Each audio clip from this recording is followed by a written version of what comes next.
достар. Бүгін сіздердің қарныңыз ашса, үйде сыр мен нан болса, сырымызды алып ашамыз. Сырымызды ашамыз да тураймыз. Пышақты байқап ұстаймыз. Турап аламыз.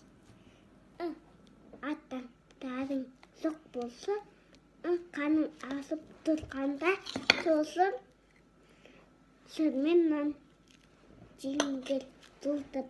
Там көресіңдің. Мә, інім. Че. Дәмді екен. Нанымызды аламыз. Ортасына бөлеміз. Мынау ініме, мынау өзіме. Ортасын бөлеміз. Ортасын бөлер кезде қолдарыңызда байлаңыздар, кесіп алмаңыздар.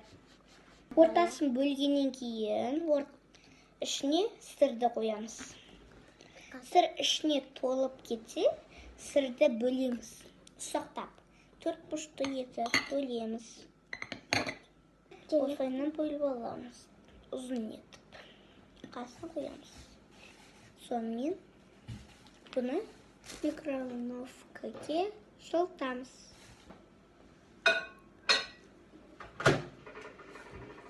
Жылытып аламыз. Жылытып болғаннан кейін аламыз. Күшті шықты. Мен сіздерге түрін көрсетейін. Не? Да-да. Түрі осылай шықты міне. Түрін көрсетейін. Сен маған сыр жемейді ыстық. Не? Ыстық деймін. Ыстық байқап жеңіздер. Дәмді екен.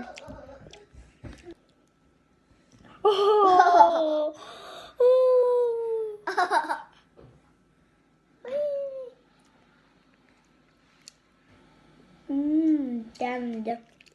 Сау болыңыздар.